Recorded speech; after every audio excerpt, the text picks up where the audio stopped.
En esta lección vamos a aprender cómo se manipulan objetos de la escena a través de un script. Esto va a ser una pequeña introducción, no lo vamos a complicar demasiado, pero nos servirá como base para las siguientes lecciones.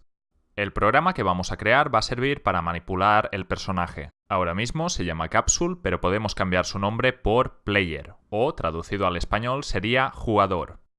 Esta lección la vamos a centrar en manipular este objeto Player para que rote sobre sí mismo. Va a ser una demostración sencilla, pero es necesaria para luego entender cómo se hacen las cosas más complicadas. Para empezar, tendremos que crear un nuevo script. Para ello, vamos a Proyecto, clic derecho, Crear, script de C#. Ahora nos dejará ponerle un nombre y lo vamos a llamar Rotar. Ahora lo abrimos y veis que tenemos una plantilla de un script nuevo. Lo primero que vamos a hacer, arriba del todo, es crear un atributo público de tipo float llamado speed. Este atributo nos servirá para cambiar desde el editor la velocidad que le daremos al objeto. Para empezar, si no lo sabíais, un atributo no es más que una variable que nos servirá para toda la clase. Para que esta variable o atributo sean públicos, simplemente tenemos que poner public delante, como podéis ver. Cuando tenemos un atributo público, Unity nos permite modificar su valor desde el editor. Speed simplemente es su nombre, es velocidad. Y va a ser float porque float es el tipo de dato que nos permite guardar decimales. En este caso, la velocidad se la daremos como un decimal y por eso esto es un float. Para empezar, le vamos a dar un valor de 3.0f. La f del final no significa nada, es simplemente que C# nos obliga en los floats a poner una f. Ahora que hemos hecho esto, podemos pasar a lo que vendría a ser la acción. En update, que si recordáis es el método que se actualiza una vez por cada ciclo del juego, vamos a introducir una nueva línea. Vamos a poner transform.rotate. Rotate es una función que se aplica sobre transform y va a tener tres parámetros. Estos tres van a ser 0, speed, que no es más que el atributo que hemos puesto más arriba, es decir, tiene un valor de 3,0, y el último valor que es 0.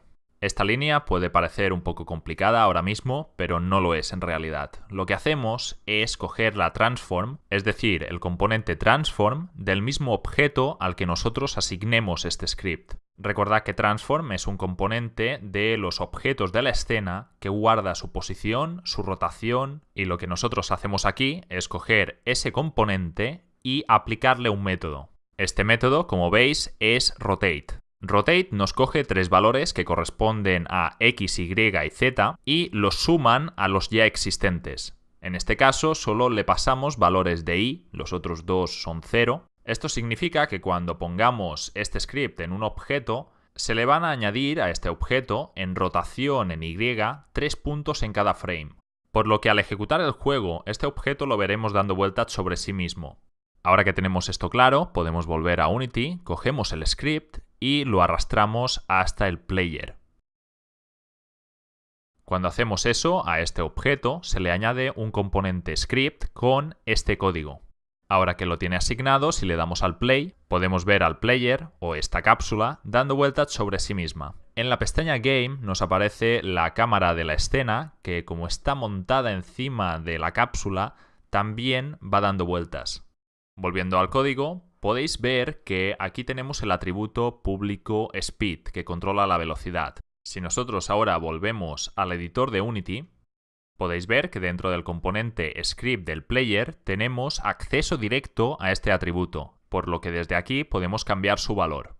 Si ahora lo modificamos a 6 y le damos al play para probar cómo funciona, podéis ver que ahora la cápsula rota al doble de velocidad que antes. Es lo mismo cambiar el valor de un atributo público desde el editor o desde el código. Ahora, solo para demostrar, si cambiamos el primer valor de 0 a speed, veréis cómo este script hace que el objeto gire en dos ejes diferentes, que son X e Y. Para verlo en acción, simplemente le damos al play y podemos ver la cápsula como da vueltas en la escena. Aparte de eso, si nos fijamos en la esquina superior derecha de la pantalla, veréis en el componente transform cómo van cambiando los valores de rotation. Ahora que hemos visto cómo funciona, volvemos aquí y lo dejaremos en 0 otra vez. Para terminar esta lección, es importante decir que la función rotate funciona por defecto en coordenadas locales. lo que significa que el punto de referencia va a ser el mismo objeto. Existe la posibilidad de modificar eso añadiendo un cuarto parámetro a la función rotate.